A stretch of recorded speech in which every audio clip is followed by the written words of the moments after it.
Happy doubleheader Sunday, guys. What's going on? And welcome to your day after WWE Fastlane 2023 review.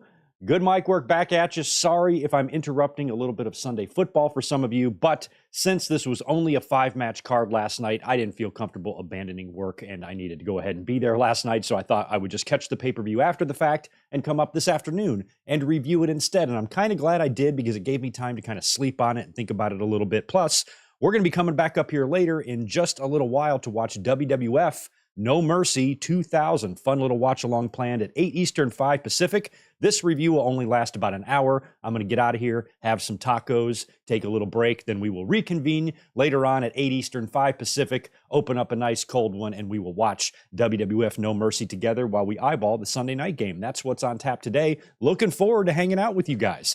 Last night's Fastlane was an interesting one. I think that the overall consensus from the fans, what I heard from you guys, what I was reading on Twitter and things like that last night during the show and after the show, was that the show was good. It was a solid show, but I don't think it's really standing out as one of WWE's top pay-per-views of the year. And in my mind, when it comes to WWE pay-per-views, if the worst things are going to get is us saying, you know, that show was good, but not great, I think we're in a pretty good position as wrestling fans, because this was still a really fun show, and I kind of like how these in-between pay-per-views have this like in-your-house feel. This thing was 2 hours and 43 minutes long and only had 5 matches. In my predictions, I was convinced they'd tack on 1 or 2 on SmackDown, and they didn't. So I kind of like that we have the big ones, the Rumbles, the Manias, the SummerSlams, the Survivor Series. Then you've got your in-between Saudi Arabia stadium shows. Then you're taking some pay-per-views international, like Money in the Bank, like we have Elimination Chamber next year going to Australia. These other type of shows, these fast lanes, these paybacks, these, I don't know, what are the other ones that we've seen? These little in-between shows, I kind of like that they structure them a little bit differently than your standard pay-per-views. And it feels like even now some of WWE's pay-per-views or PLEs are even having their own identities. You know, some are different than others.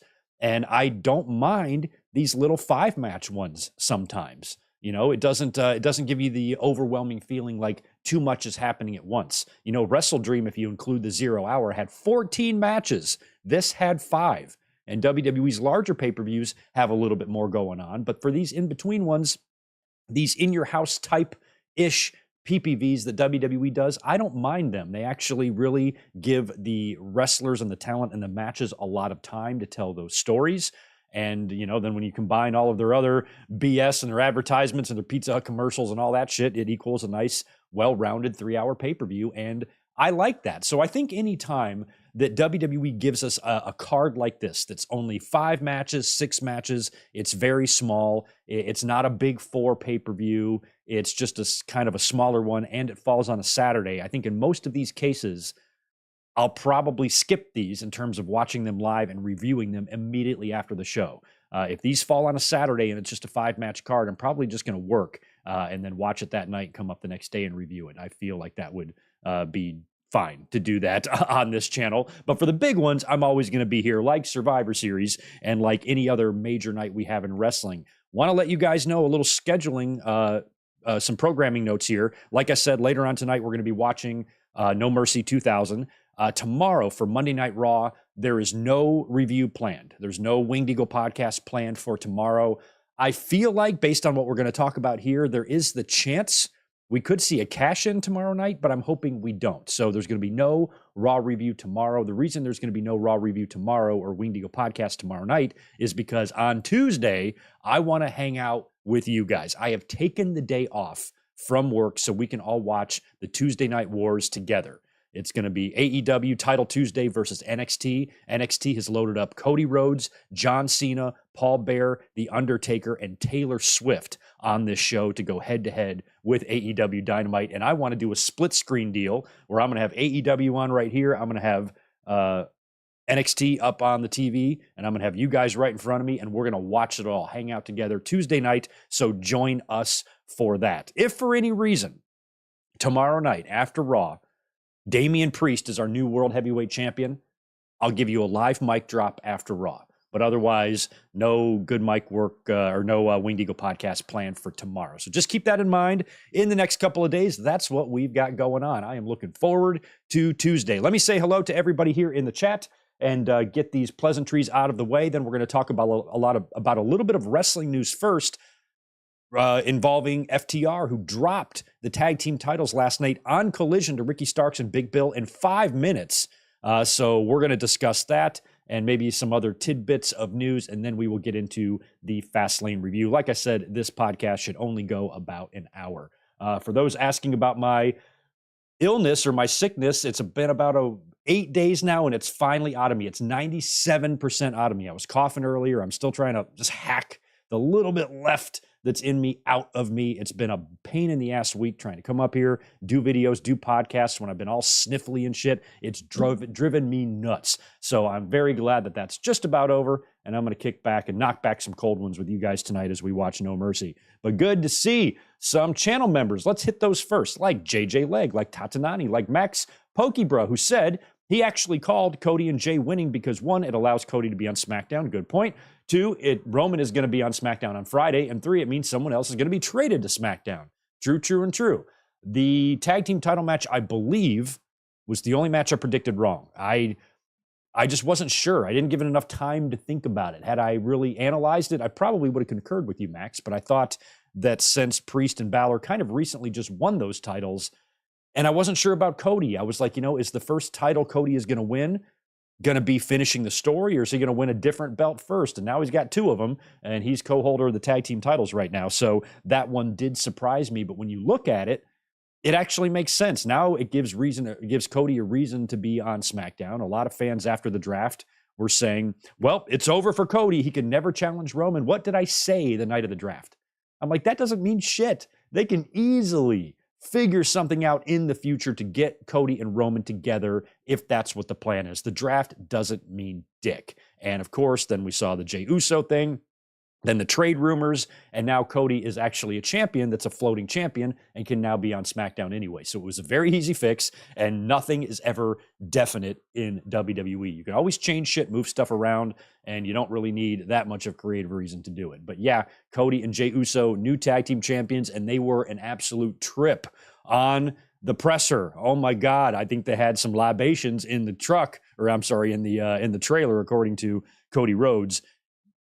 Jey Uso makes me nervous with him drinking. That's all I'm going to say. But they were hilarious at the presser last night, just having a good old time after celebrating in the trailer with some cold ones. That was funny stuff. Overall, fun night of wrestling last night. It really was. The Juliet is in the house. So is Isaac. So is How Wheezy. We have looking for the channel members. That's all the channel members at the moment. Titanium Titan is here. And we also have Off Leather Wings dropping in a nice $2. First time listening to a live stream while jogging. Right on. Getting your jog on, exercising. You're doing more than most of us, Off Leather Wings. I'm glad you're here. Also good to see Red Raven Rucker. We got Matt Troyce, Keto and Wrestling in the house. We got Mike Rouse, Stephen Harris, David Brown. Good to see you, my friend. Been looking after our new dog for 2 weeks. Nice. Congrats on the new pet. Big J is in the house. Sonic Plays. We got Yessie. We have Tony. We have Kevin, there we go. Toro Hill is also here. And anybody else? Ben Espinoza. Yeah. I agree with you, Greg. Cody's story is far from over. He needs his Rocky sequel moment in order to become the champion at WrestleMania in Philly. We've talked a lot about Cody Rhodes and Roman Reigns at WrestleMania 40.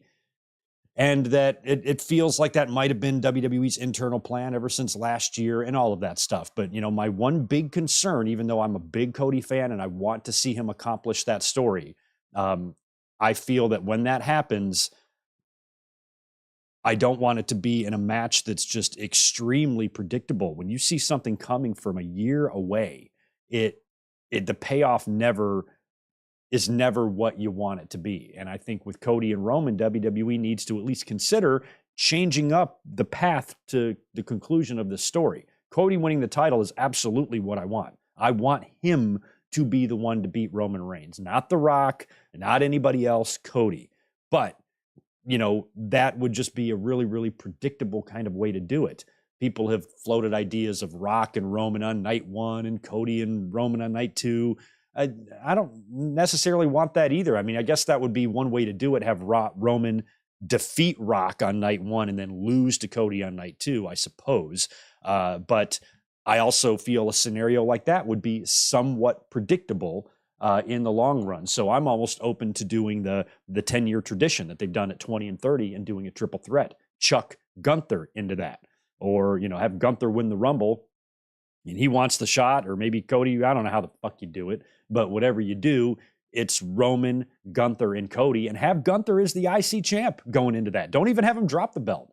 I want to see Gable win the belt. I'm hoping he does, but I'd be open to like a triple threat at WrestleMania, something to make, the Cody's completion of his story a little bit less predictable. You know what I mean? But it's coming. I agree. Next year's going to be interesting. But before we get into Fastlane today, let's talk a little bit about last night's AEW Collision. Only going to mention 2 things about the show. The first thing is that FTR, I guess, it looks like they pulled a 1987 Bulldogs here, British Bulldogs here, when Dynamite was injured, and dropped the tag team titles to, of all teams, Ricky Starks and Big Bill last night on Collision. The match went about 5 minutes, a little bit less, and Cash Wheeler took no offense or punishment in this match. So there's been rumors that he is injured. That's why they dropped the titles. A lot of fans were speculating. Some were worried that FTR's status in AEW could be in jeopardy. Dax Harwood apparently trademarked CMFTR on the same day that all of this happened, so it got a lot of fans wondering about stuff. I checked over with our friends last night at Fightful Select, and they had this to say about FTR dropping the belts. FTR are no longer tag team champions, which have many questioning their status in AEW. Big Bill and Ricky Starks beat FTR in less than 5 minutes, with Dax Harwood taking all of the offense. Considering the nature of the match and that CM Punk is gone from the company, there were many wondering what this means for FTR. FTR are signed to AEW until roughly 2027, and we're told that things have been fine between them and AEW as of late. Originally, FTR versus the Young Bucks had been discussed for AEW Full Gear, but doesn't appear to be in the cards. There were some ears perked up regarding CM/FTR being trademarked by Dax, but several sources pointed out that FTR could use the name outside of AEW or in New Japan if they chose. FTR have been on their top of their trademarks. FTR has been on top of their trademarks since before leaving WWE. So this is always something that they've been aware of. There has been speculation that Cash could be injured after it appeared so in his match last week at WrestleDream. And since he didn't take any offense tonight, we have not confirmed that as of yet. But it does appear that the reasoning for them dropping the belt is probably due to an injury to Cash Wheeler.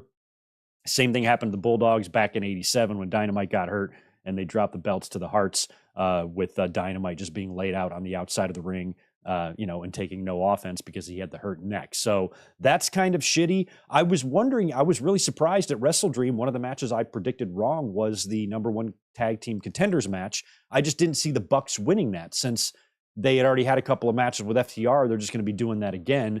They did tease that there's still issues there because the teams tried to team up at the next show and then that went awry, right? So I guess it would have made sense for the Bucks to win and set up another match with FTR. But since Cash is injured, they had to take the belts off of FTR after such a long run like that. I almost wish they could have found maybe a more dramatic way to do it, but still good for Ricky to be a champion now, good for Big Bill. And on the same night, we saw 2 teams that really haven't been together for that long come together and win tag team championships. Ricky Starks and Big Bill, and Cody Rhodes and Jey Uso. That's kind of interesting. So all the best to Cash Wheeler. As we know, he's also dealing with some legal troubles as well from the whole gun incident. So hopefully this time off for Cash lets him handle all of these things, let a lot of these issues blow over, and when he returns, it can all be behind him. Best of luck in his recovery, and it's always sad to see a great tag team have to drop a championship due to circumstances like that. So interesting stuff coming out of Collision last night. Also, Adam Copeland was back on the show. He came out wanting an explanation from Christian for the go fuck yourself that Christian hit him with on Wednesday. And Christian came on the Tron, and basically says, this championship right here says I can come and go as I please. So I'm not going to give you your answer tonight. I'm going to give you your answer on on Tuesday, I think he said. He'll explain on Tuesday for Title Tuesday. That's when we will get Christian's explanation as to why he did that. After that, Luchasaurus and Nick Wayne come out to attack Edge, but Darby Allin comes out to make the save, only to be overwhelmed by Lucha and Nick Wayne, and Lucha and Nick Wayne lay out Darby and Adam Copeland as that segment ends. Adam did get some offense in. He did spear, I believe, Nick Wayne, or he hit him with the execution, which I don't know who was on commentary. Was it Nigel and Riccaboni? Or no, Nigel and Kevin Kelly. Who the fuck was on commentary last night? Whoever it was, they called it the Copolution or Copacution.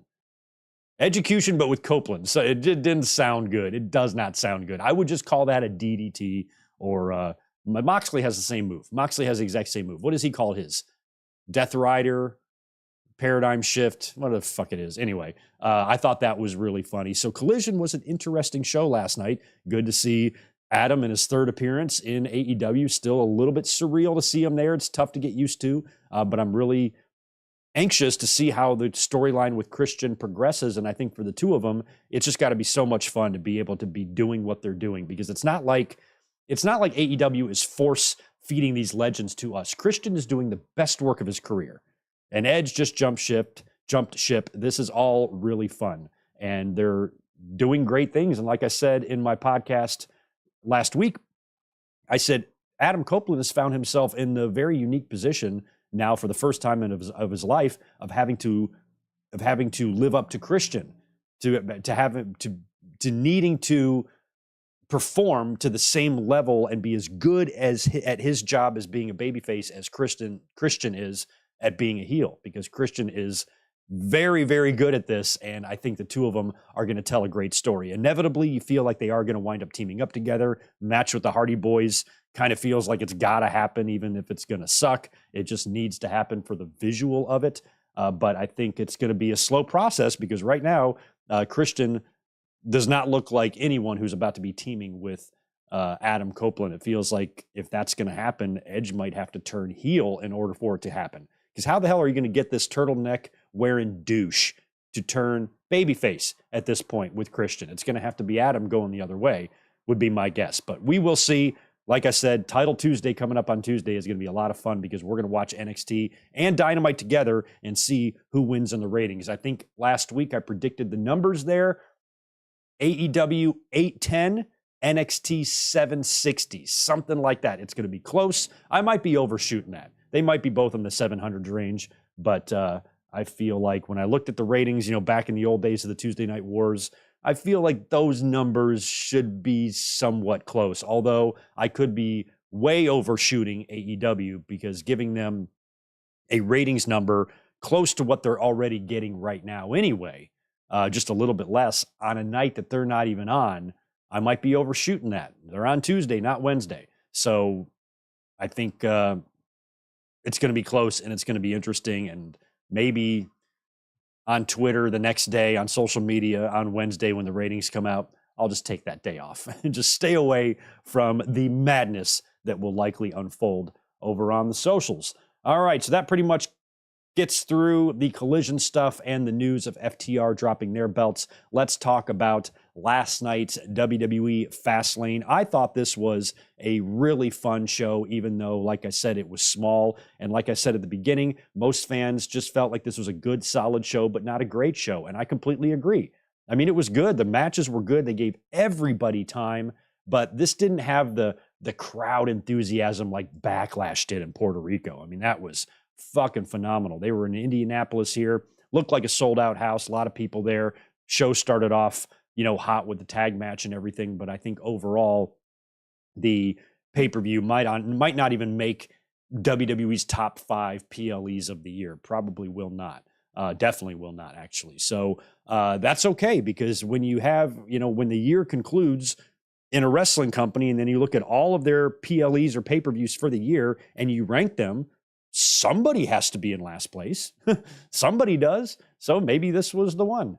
And that's fine, because even with a pay-per-view that's considered maybe the weakest one they've done all year, it was still pretty good. It's like pizza and sex. Even when it's bad, it's still pretty good. And I think that's a great place for us to be as wrestling fans, knowing that the worst we're going to do is just be given a good night of wrestling. AEW is the same way with their pay-per-views. Regardless of what's going on TV or their attendance or whatever else the fans have got a baseball bat up their ass about, the pay-per-views always deliver. And even when AEW has a weak one, it's still a pretty solid show. Maybe just lacked some of the surprises we normally see, or some crazy spots, or anything, really jaw-dropping. But for the most part, you look at these shows, a WWE pay-per-view or an AEW pay-per-view, and generally, for me anyway, over the last couple of years, when I've come away from that show, I said, that was a pretty good show.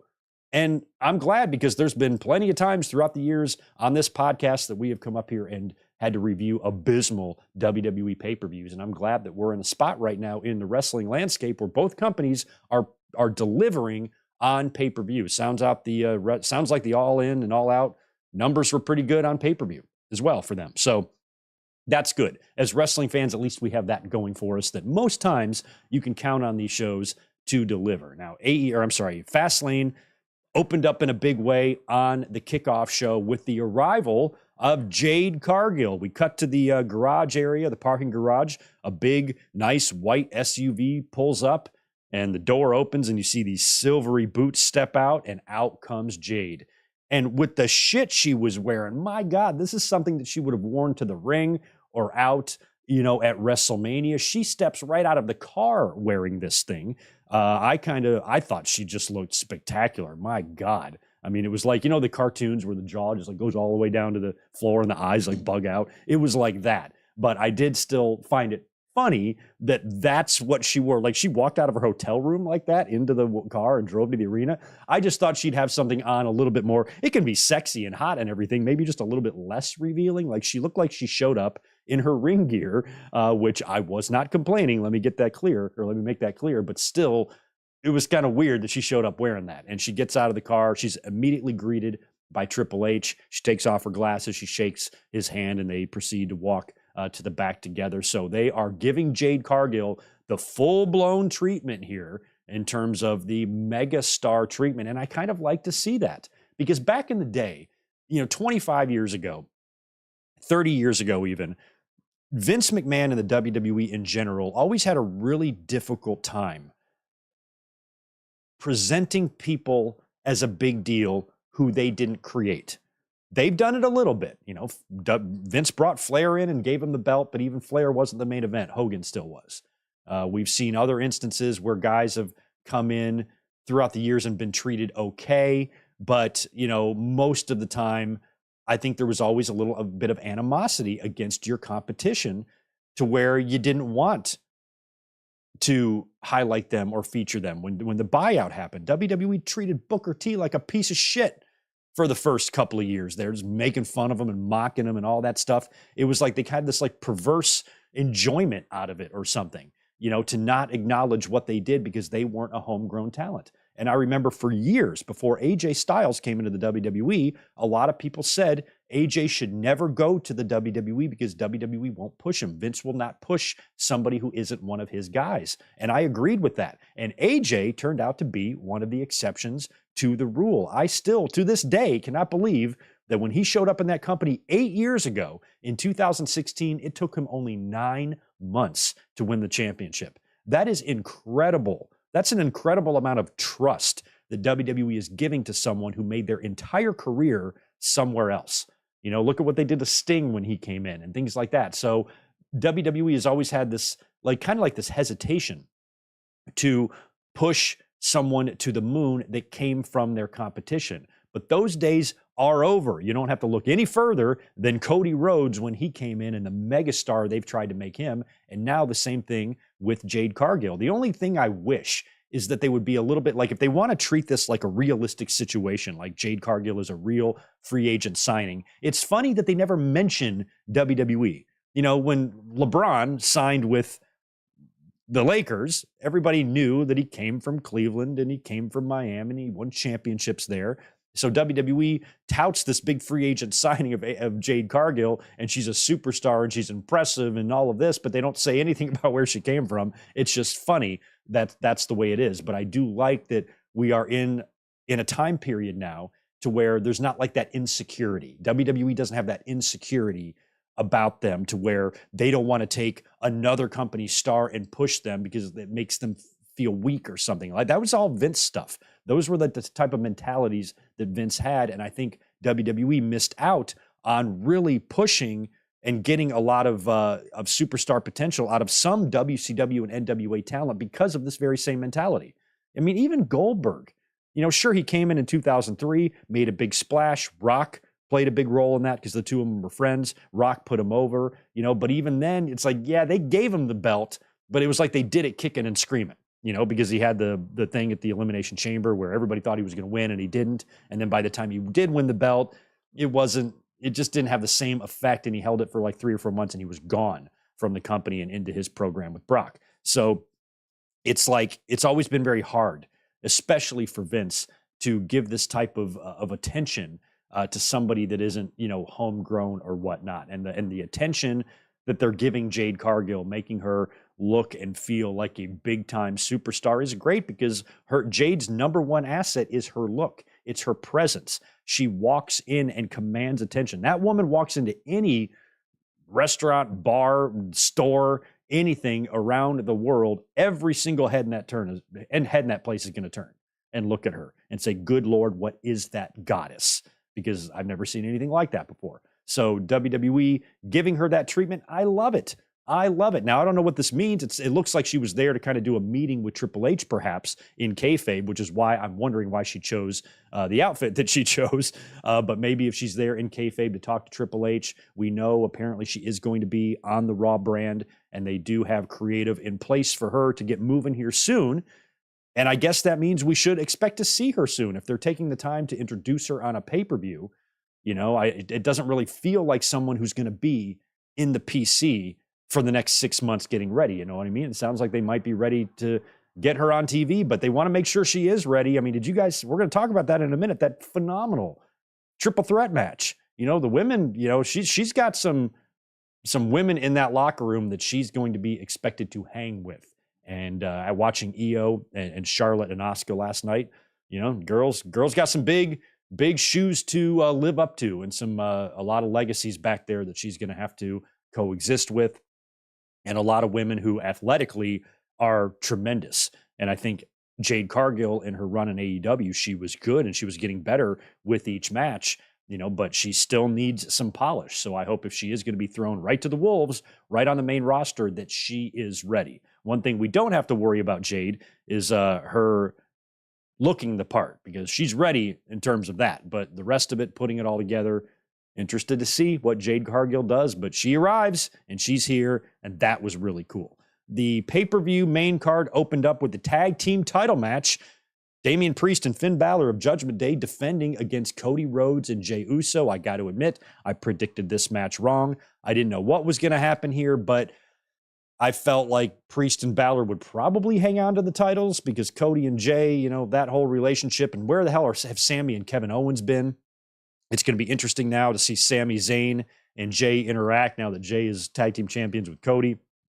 I'm sure Sami would have loved to win the tag team titles with Jey. Jey is doing excellent merch sales apparently on the Raw brand, and they have really established him as a single star, even though he's currently tag team champions with another single star. So one thing I did like about this match is they did something that I brought up in a tweet the night before. I was thinking about Fastlane, and I was thinking about this match, and I was also thinking about Seth Rollins and Shinsuke Nakamura. I'm like, okay, we've got Senior Money in the Bank booked on Fastlane. He's going to be there. He's in a match, and he's probably going to be in an earlier match than the main event or than the world title match. And at the time, we didn't know what was going to main event. I didn't know if the plan was just going to be for Cena and LA Knight to send the crowd home happy, or for your world championship to be the main event. And I said on social media, I said on Twitter the night before, I'm like, okay, tomorrow, if Nakamura and Seth Rollins are the main event, I think there's a real chance that we could see Senior world champion, because Priest is going to be there.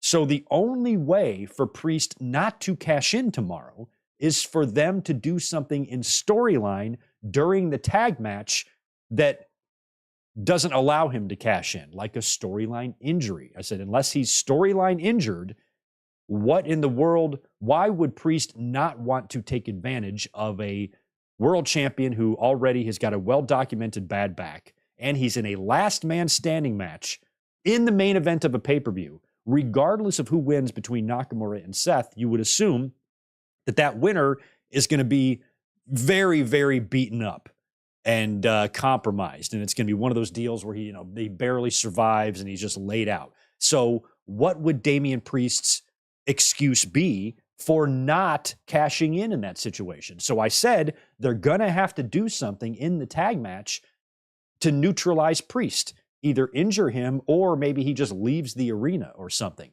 And that's exactly what they did. JD McDonough interferes in this match to try to help out, and Cody and Damian Priest are on the announce table, and I think Priest is about to hit Cody with something. JD takes the briefcase and he goes, I guess, to hit Cody or hit somebody. They move, might have been Jay. Yeah, because I think I think Cody and Priest were on the table. Anyway, he goes to hit one of them. They move, and the briefcase smashes right into Damian Priest's leg, right into his knee, and he crumples. And Cody immediately picks him up and hits him with a crossroads on the table, which looked amazing. And I'm like, there you go. They did it.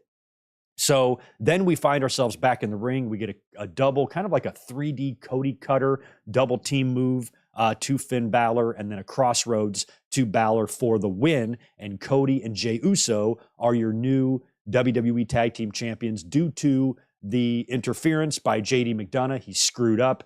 Rhea Ripley is yelling at him. He's fucking pissed. He can't believe that he screwed this up.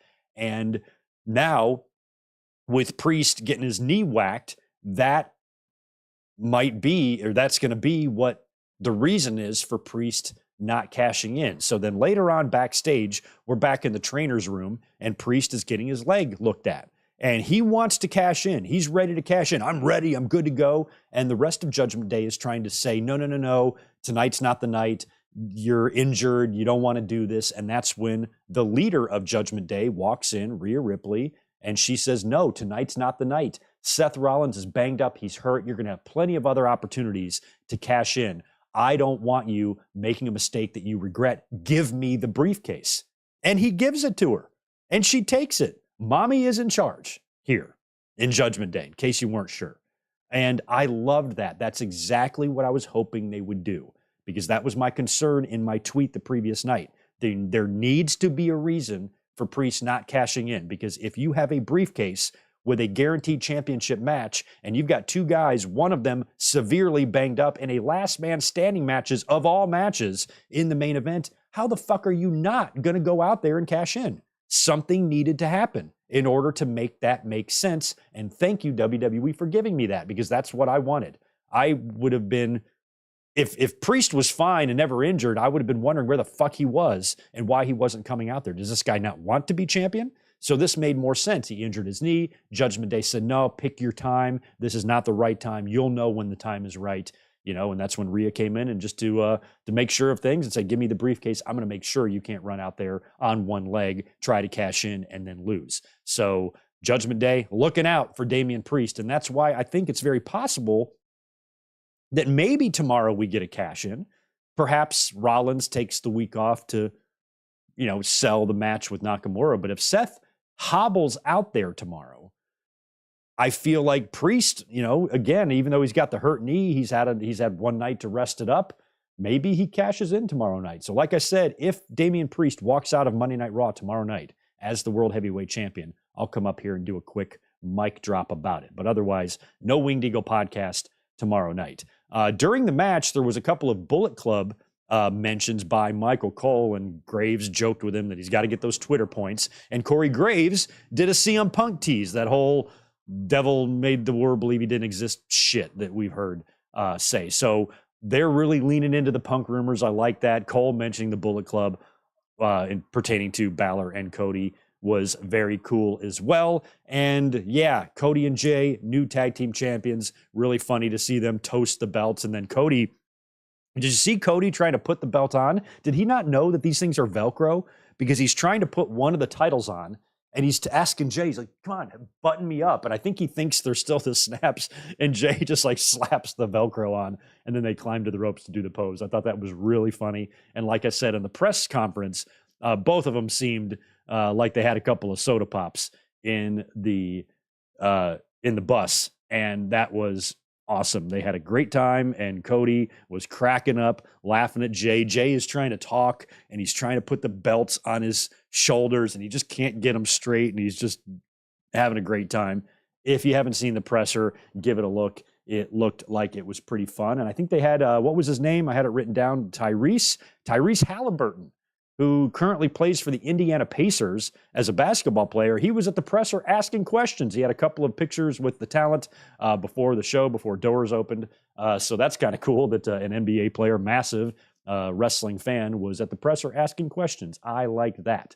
The next match was the Street Profits versus the LWO. Now, of course, we had LWO members injured on TV, and Rey Mysterio on Friday night said that he's going to make a phone call, and it was pretty much guaranteed that it was going to be Carlito. I even had Carlito on the overlay here before the show even happened. We knew it was going to be him, but he did not come out with the LWO. They had to start the match first, kind of in a 3-on-2 scenario against the Street Profits and Bobby Lashley. Now, the Street Profits came out first, still with their old music that I don't love. I would love for them to change that, but then it was immediately cut off, and Lashley's music played, and then the three of them walked to the ring together, and they were all wearing matching shit, which looked really good. And it was funny, too. Like, Profits came out to their song first, and then they stood there, like Montez and Dawkins just stood there in the aisle as Lashley's music played, and as Lashley's music is playing, the dun dun dun dun dun dun, dun, just seeing them both, they're both kind of like just bob beating with the music. It was so badass looking.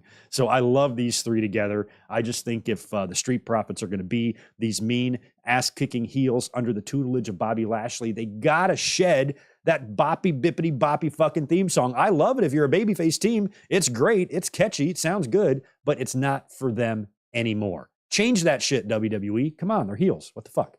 So anyway, match starts. Santos and Rey have got to go it alone.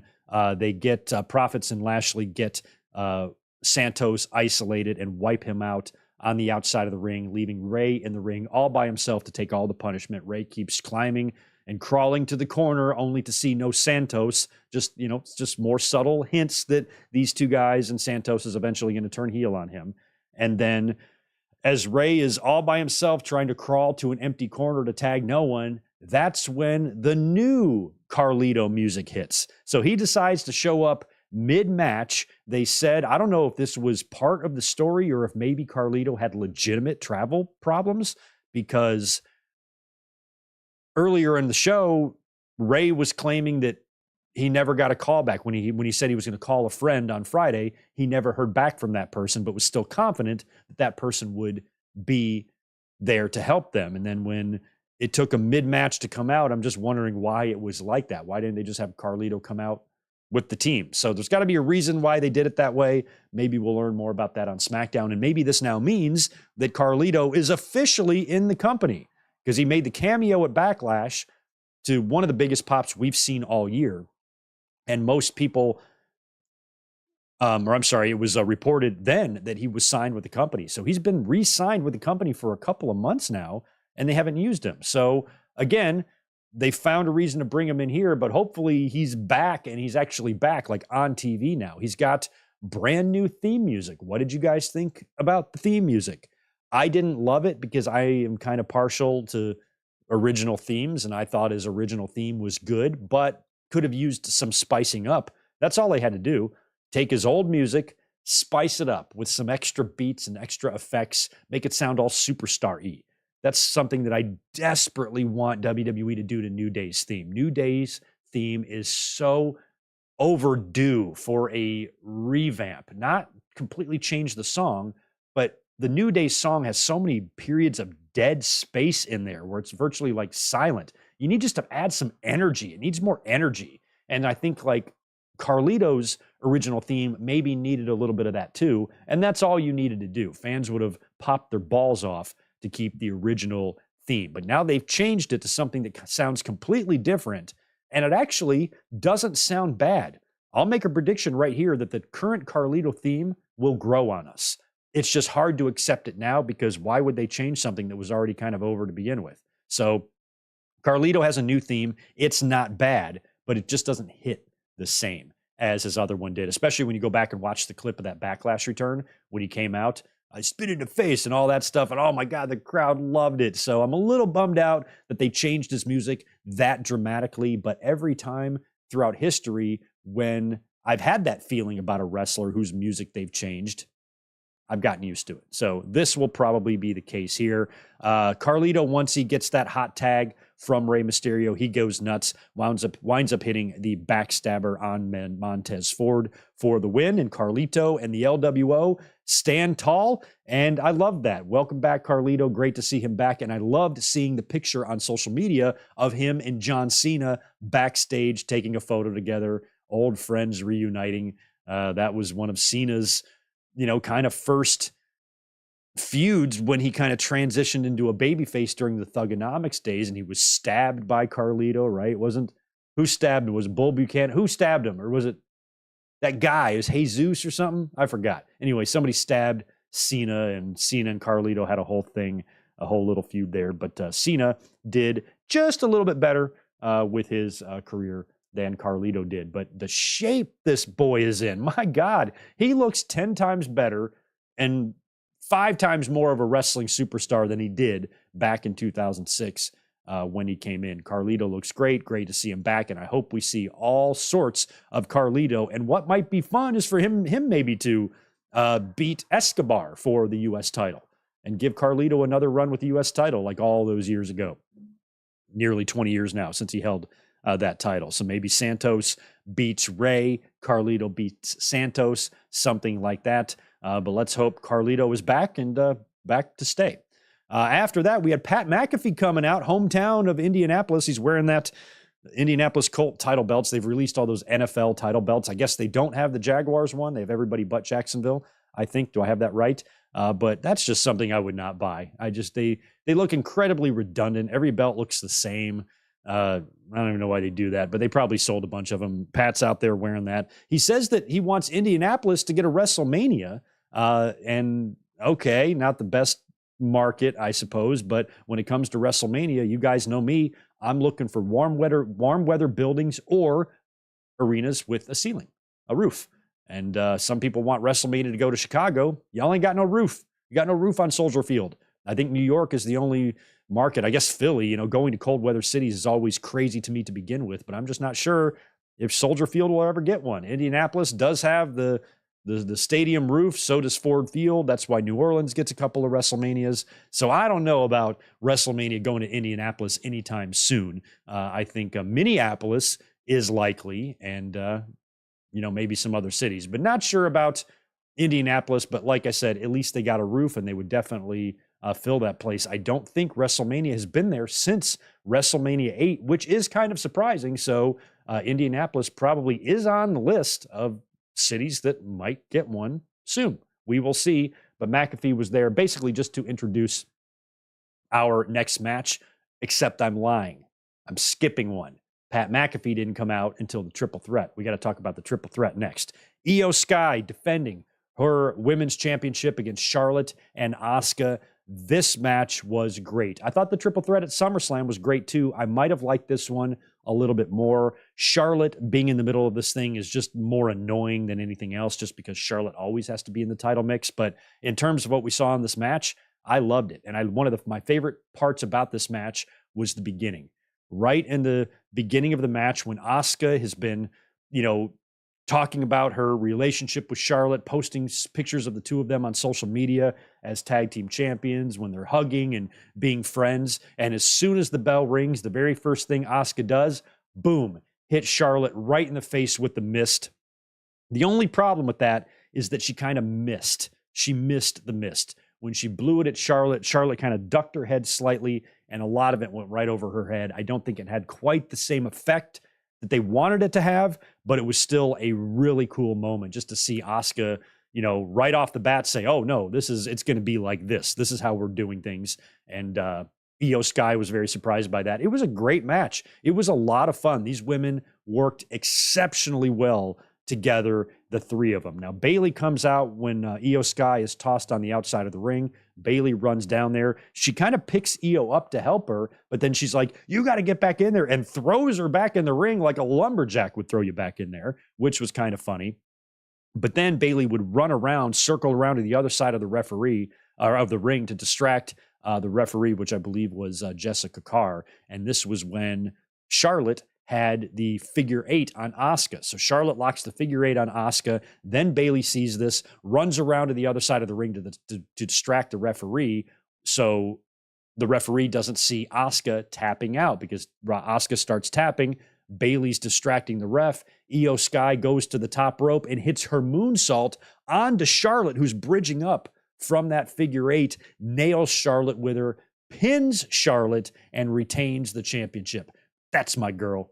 Way to go, Io Sky. Loved that. So happy that they didn't just throw that belt back at Charlotte. That was a really fun match, and maybe the match I enjoyed the most on the show. It was just fun, and I loved that. So great stuff from all three of those women. Io Sky is still your women's champion, and she's running hard with Damage Control, who celebrate with her, Dakota and Bayley. Good to see gorgeous Dakota Kai on TV, even though she has been injured. She has been able to be on TV and be a part of the faction even when she's injured at times, and it's nice to see that faction, kind of remain intact despite they have one member who is banged up. Great stuff. Congrats to Io Sky. So glad she retained the title there.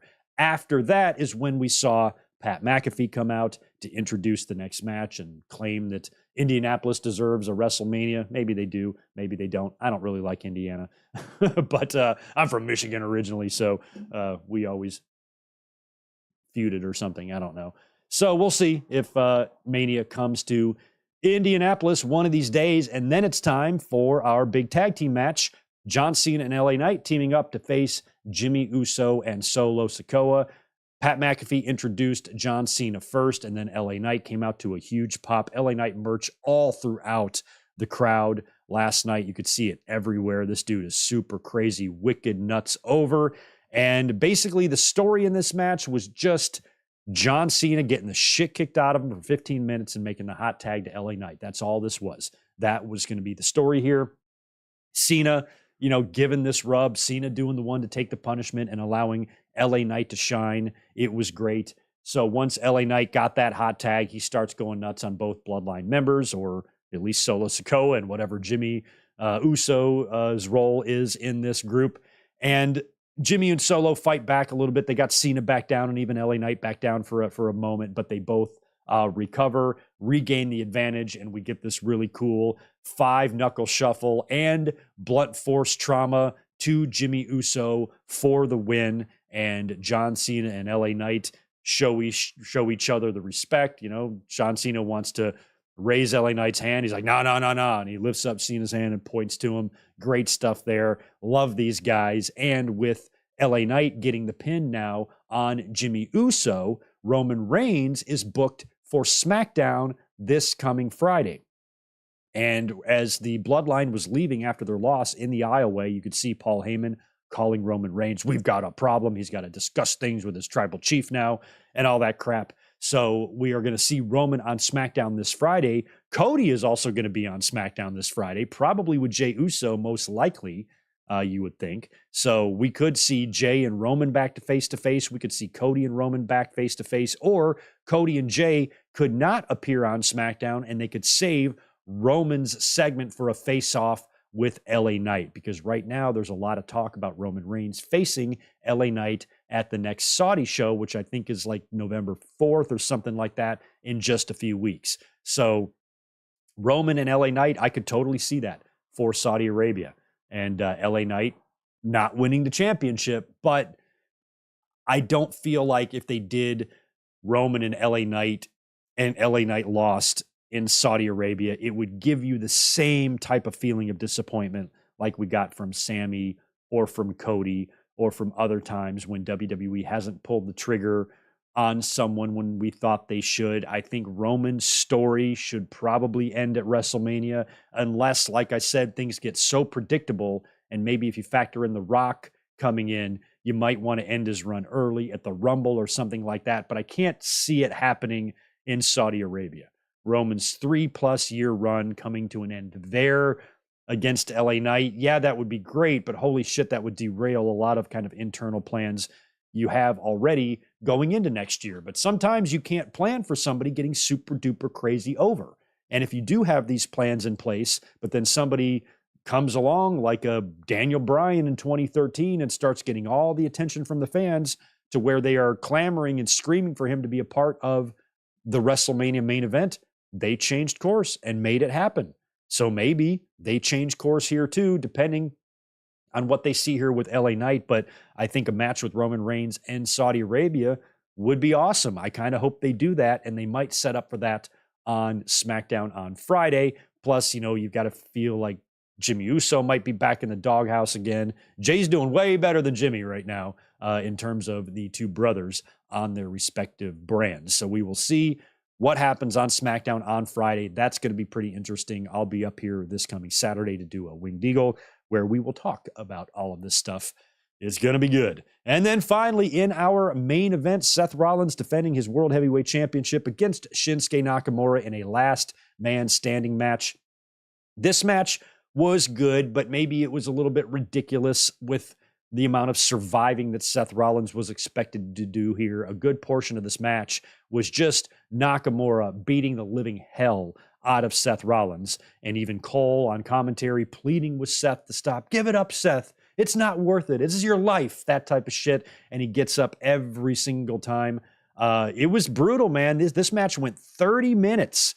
And this match was given time to tell their story, to do their spots. My favorite was how Nakamura did a much better job with his mist than Asuka did, because Nakamura and Rollins are on the ladder. Rollins is trying to do something to him, and then Nakamura just blasts him in the face with an unbelievable amount of red mist, just crimson mask, the complete opposite of what Asuka did to Charlotte. Just hit him right in the face. Fucking great. Loved that. And then he shoved Seth Rollins right off the ladder. He went back first through a table.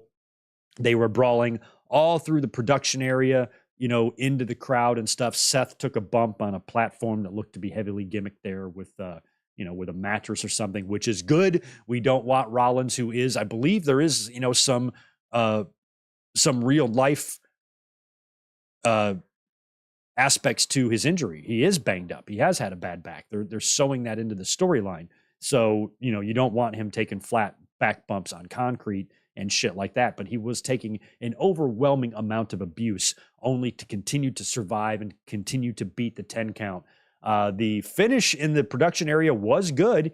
He picked up, they were, I guess, on top of a table or on top of a platform, and Seth picked up Nakamura and hit him with a Falcon Arrow through the table, through the tech table in the production area there. Really, really nasty looking bump. And they did the finish that we've seen a few times in last man standing matches throughout the years and decades, where both men are down, referee is counting, both are struggling to get to their feet. They can't really do it. And at the last minute, Seth gets up. Nakamura can't beat the count, and Seth just stands up straight, and he winds up winning the match that way. There was also the interesting spot, or the cool spot in the ring, where the referee is counting Seth and he's down, but he rolls on the outside of the ring and lands on his feet to beat the count. That was kind of cool too. So the match, I didn't really have an issue with it. Maybe it was a little bit ridiculous, the amount of ass kicking Seth was taking, but there might be a reason for that if we are getting really close to a Damian Priest cash in. I feel like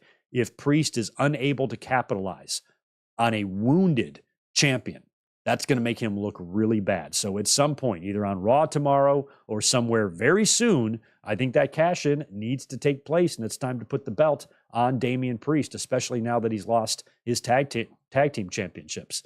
Priest is a boss. I want to see him do it. I think he's earned it, and he's believable. I look at him as a credible top tier talent, and if they were to put the belt on him, I wouldn't complain at all. I like Damian Priest a lot. So we will see when Senior Money in the Bank becomes Senior World Champion, but I think it's going to be really hard for him to not take the championship at this point, given everything that's going on with Seth Rollins. So tune in tomorrow night for Raw. We will see what happens. And like I said, if Priest is champ, you will see me. If not, no review tomorrow. And we're saving our party for Tuesday. So overall, like I said at the beginning, this was a really, really solid show, but maybe not a great show. Maybe not one of WWE's best. But even if this is considered WWE's worst pay-per-view of the year, we are doing very well as wrestling fans. Because if this is the worst we're going to get, we're in a pretty good spot. We've seen a hell of a lot worse than this 5 years ago, 4 years ago, even longer than that. We've seen some stinkers on pay-per-view from WWE throughout the years, and they have really been firing on all cylinders lately. And even when they give us an underwhelming pay-per-view, it's still pretty good, and that is a credit to them. So anyway, there you go. Fastlane review. Thank you for listening to that. Do me a favor, smash that thumbs up button for me if you don't mind. I will answer some more questions here in the chat, and then I'm going to take a quick break.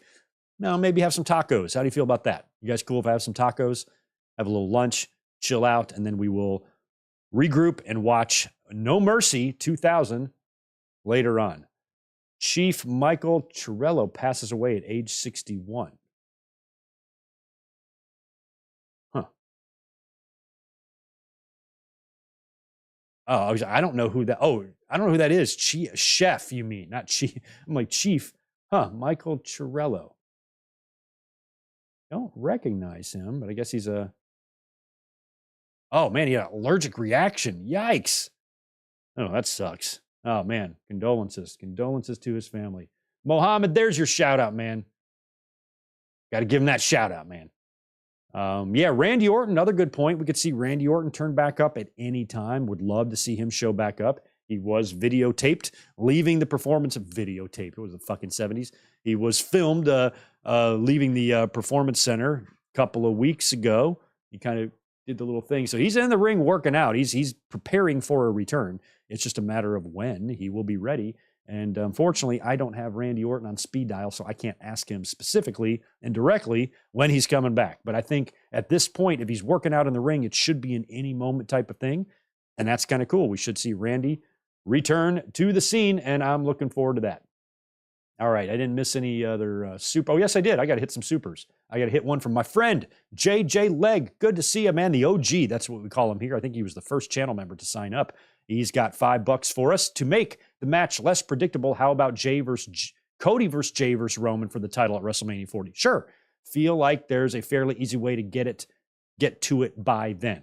Yes, there would be. I'm not opposed to a triple threat because we've done it at 30 and we've done it at 20. And even WrestleMania 10 was weird. The anniversaries are weird. WrestleMania 1 had the weird tag match. WrestleMania 10 had the two dual main events with the referees and the coin toss. Then WrestleMania 20 had the triple threat. Then WrestleMania 30 had the triple threat. Why not do a WrestleMania 40 triple threat? Why not? Why not? Anything to make it less predictable. WrestleMania 32 was one of the most recent super predictable WrestleManias that just made me want to barf. WrestleMania 29 and WrestleMania 32. You knew Roman Reigns was beating Triple H at 32. You knew it. And when they didn't do anything to, make you think otherwise, it just made it a really underwhelming WrestleMania. Cody, I think, is going to be a much more over babyface than Roman was back in 2016. But still, you gotta keep us on the edge of our seat a little bit, So, yeah, we got lots to talk about this week. It's going to be a fun week. Thanks again for being here. Again, I would appreciate the likes on the way out the door. If you're watching me right now and you're not a subscriber, please subscribe because we are just a little over 400 subscribers away from 40,000 here on the channel. We should get there very soon. So make sure you subscribe, like the video, and join us here in just over an hour as we are going to return to watch WWF No Mercy 2000 once your boy has some tacos. So thanks again for being here. Enjoy your hour and a half break. Join me in a little bit, and we're going to do a watch along.